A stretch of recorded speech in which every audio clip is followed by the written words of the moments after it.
Hi friends, good morning. उम्मीद करते हैं आप सभी अच्छे होंगे। तो आज का लेक्चर रहेगा 73। अपन डिस्कस करेंगे 60 bit data and 32 bit data comparisons. क्यों हमें नीड है 32 बिट की और क्यों नीड है 60 बिट की और क्यों यूज़ करते हैं। तो सिंपली एक बार देख लेते हैं कि देखो अपन 62 बिट का जब डाटा होता है और 60 बिट में और 32 बिट में क्या डिफरेंस होता है। एक्चुअली में जब आप बड़ा डाटा कोई भी ट्रांसफ़र करते हैं ना, तो वो 60 बिट से data easily transfer and access नहीं कर सकते हैं। तो वहाँ आपको नीड होती है 32 बिट की। 32 बिट में आप जो नंबर ऑफ एक्सेस जो कर सकते हैं 2 बिलियन के समथिंग कर सकते हैं। अगर बात कर लेते हैं 60 बिट कंपेरिजन, तो 62 बिट में 3 2 7 6 8 -2 प्लस आप इतना कंपेरिजन ले सकते हैं। बात करते हैं यूजेस कहाँ करते हैं। जब आप नॉर्मल टाइमर्स एंड काउंटर्स में आप यूज़ करते हैं कंपेरिजन में, तो आप 60 बिट का डाटा यूज़ कर सकते हैं। लेकिन जो आप floating value and integrals and timers and लॉन्गर्स time and counters value जब आप बनाएंगे, तो वहाँ पे आपका जो डाटा होगा वो प्रॉब्लम्स क्रिएट करेगा। वो प्रॉब्लम्स किस तरीके की क्रिएट करेगा, मैं सॉफ्टवेयर से आपको बना के दिखाऊंगा जो आपको आसानी से क्लियर हो जाएगा। तो चलते हैं एक बार सॉफ्टवेयर को ओपन कर लेते हैं। Mitsubishi का सॉफ्टवेयर GXpect 2 एंड ओपन करके एक बार प्रोग्राम बना के दिखा लेते हैं आपको। तो मैंने यहाँ पे Mitsubishi का सॉफ्टवेयर ओपन किया है GXpect 2, और अब अपन को ये प्रोग्राम में एक सिंपल सा लॉजिक बनाना है जो 60 बिट एंड 32 बिट में कंपेरिजन आपको समझ में आ जाएगा। तो एक बार देख लेते हैं। यहाँ पे यूज़ करेंगे LD, और वो कैसे आपको बनाना है वो आपको पता होना चाहिए। अगर आपको पता ही नहीं है कि 60 बिट डाटा और 32 बिट डाटा का हमें लैडर में कैसे यूज़ करना है, तो भाई आपके लिए तो प्रॉब्लम क्रिएट हो जाएगा ना। तो आपको यूज़ करना है LD स्मॉल।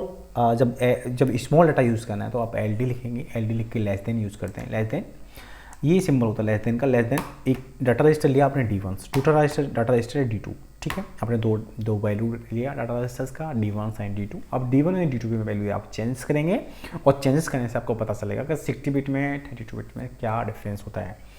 तो कंट्रोल प्लस राइट की, that is run is complete, and out में लिखेंगे आप Y1। एक आउटपुट आपने ले लिया, ऑन होएगा। अब ऑन को होएगा जब आपका D1 छोटा होएगा किससे, D2 से, तभी ऑन होएगा, नहीं तो ऑन नहीं होगा। लेस देन का मतलब यही है। ठीक है, अब आपको यूज़ करना है ये जो आपने इंस्ट्रक्शन लिखा, ये है 60 बिट का। अब आपको यूज़ करना है 32 बिट का। तो LD वो कैसे यूज़ करना है, LDD आप लिखेंगे ना तो आपका आ गया, और यहाँ पे आप इसको यूज़ कर लेंगे लेस देन। ये जो डाटा है वो आपका 32 बिट का है, तो आप D1 and D2 that is complete. तो ऊपर वाला डाटा जो है वो है 60 बिट का, और नीचे वाला डाटा है वो 32 बिट का। अब देखिए एक बार इसको मैं चेंज करता हूँ, यहाँ पर थोड़ा दिखाने की कोशिश करूँगा। आउट में आपने लिया Y2। ओके, अब आप इसको करेंगे कंपाइल करने के बाद आप करेंगे डिबग में जाएंगे। कंपाइल्स में करते समय आपको ध्यान रखना है, अगर आप कंपाइल जब सॉफ्टवेयर से प्रोग्राम को करेंगे तो कोई भी एरर होगा वो शो कर देगा। तो यहाँ कोई भी एरर शो नहीं करा, दैट मीन्स ओके। अब आप जाएंगे डिबग में जाने के बाद start stop simulation popup window generate होगा, वो आप क्लोज करेंगे। क्लोज करने के बाद फिर आप that is 100% complete, that is close and minimize the simulation window. अच्छा ओके, आपने देखा D1 और D2 दोनों इक्वल है, वैल्यू है इक्वल, वैल्यूज पे ये ऑन नहीं है।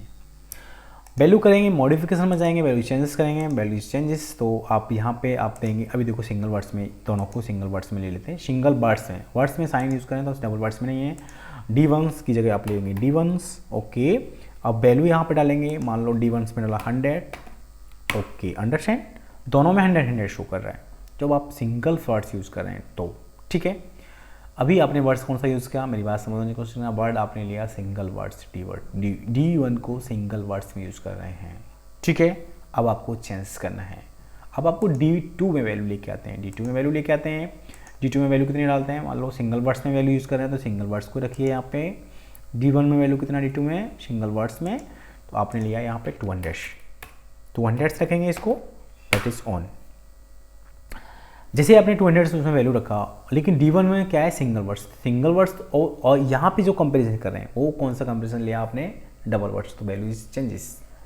अब आपको वैल्यू देखना है डबल वर्ड्स में क्या इंपैक्ट आता है, तो एक बार देख लेते हैं डबल वर्ड्स को भी।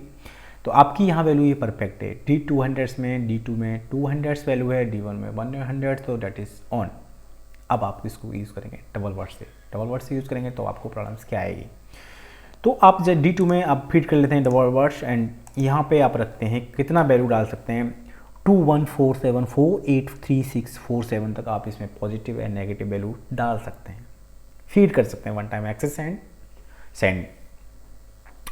तो वैल्यू चेंज करेंगे, यहाँ पे वैल्यू डालते हैं 999, देखते हैं चेक करते हैं ये इतनी वैल्यू जो है इसमें नहीं शो करेगा, जब सेट से आपका यहाँ दिखाई देगा उतनी वैल्यू आप डाल सकते हैं अभी इसके बाद नहीं डाल सकते, दैट इज ऑन। तो आपने यहाँ डबल वर्ड्स लिया D2 में, ठीक है, D2 में डबल वर्ड्स लिया, D2 में डबल वर्ड्स लिया, ये वैल्यू सिंगल वर्ड्स, D1 से वैल्यू सिंगल वर्ड्स, D1 की वैल्यू चेंज करते हैं, अगेन यहाँ पे D1 की वैल्यू चेंज करते हैं। अब D1 में वैल्यू कितनी डालेंगे यहाँ पे देखना, यहाँ पे क्या वो डिफरेंट हो जाएगा। यहाँ तो आप जो 16 बिट का डाटा था वो आपने D2 में वैल्यू इतनी फीड किया, लेकिन यहाँ पे शो क्या कर रहा है, गलत, रॉन्ग। आपको समझ में आ गया होगा जब आपको लार्ज एक्सेस का डाटा नीड है तो वह क्या करना है, कौन सा इंस्ट्रक्शन यूज़ करना है, वो खुद से पता होना चाहिए कि मेरा जो डाटा आएगा मेरे पास रिसीव होगा तो वो कितने बिट्स में मेरे को लेना है, कितना लंबा डाटा है, कैसा है, एक्सेस कैसे बनाना है, वो आपको खुद से पता होना चाहिए। तो मैं यहाँ पे सिर्फ करके आपको बता सकता हूँ D1 की वैल्यू अपने को फीड करना है, दैट इज़ एक अक्षर कम करते हैं, इसको 8 कर लेते हैं, 7 कर लेते हैं, सॉरी, ठीक है, दैट इज़ यहाँ पर रखते हैं हम इसको 7, ठीक है, ओके, अंडरस्टैंड। अब आपको वैल्यू चेंज करना है, डबल वर्ड्स में लेकर आना है, तभी आपको इसमें शो करेगा, नहीं तो शो नहीं करेगा, ठीक है। तो आपने देखा कि यहाँ पे दैट इज़ परफेक्ट। तो ये क्या है, रॉन्ग वैल्यू शो कर रहा है, D1 एंड D2 वैल्यू दोनों ही रैंक शो कर रहा है। तो आपको समझ में आ गया कि डबल वर्ड्स में हम वैल्यू देखेंगे तो वो शो करेगा रॉन्ग, अंडरस्टैंड। फिर भी अगर आपके माइंड्स में कोई क्वेश्चन है तो आप मेरे से पूछें, और आपका भाई आपके लिए रेडी है आपको सपोर्ट करने के लिए। जहाँ तक मेरे से कोशिश करूँगा, मेरे पास जैसे फ्री ऑफ टाइम होता है मैं कोशिश करता हूँ आपके साथ में जुड़ने का, आपके साथ में आने का, कनेक्शन बनाने का, आपका प्यार पाने का। मुझे कोई फेम की ज़रूरत नहीं है, मुझे ऐसे बंदे की ज़रूरत नहीं है जो ज़्यादा एडवांस लेवल का सोचते हैं। मैं नहीं चाहूँगा आप एडवांस लेवल का बनो, मेरे साथ बनोगे। अच्छा पैसा हर किसी को कमाना है, अर्निंग हर किसी को करनी है, तो आपको भी चाहते हैं अर्निंग करने के लिए, तो मेरे से जुड़ें। अगर आप मेरा सपोर्ट कर सकते हो तो मैं तो आपसे बस एक रिक्वेस्ट कर सकता हूँ, अगर मेरा लेक्चर आपको अच्छा लगता है, मेरे से जुड़ना अच्छा लगता है, तो आपकी टच में जो भी आपके सपोर्टिव हैं, जिनको नीड है एक्चुअली में ऑटोमेशन से PLC सीखना, तो आप उनको शेयर कर सकते हैं, वो मेरे से जुड़ सकते हैं। मेरा और कोई भी आपसे रिक्वेस्ट नहीं है, मैं तो बस आपकी सपोर्ट के लिए ऑलवेज रेडी हूँ। Thank you for watch this video. When you have questions your mind तो you can ask to me directly, I will definitely support. Thank you for watching this video.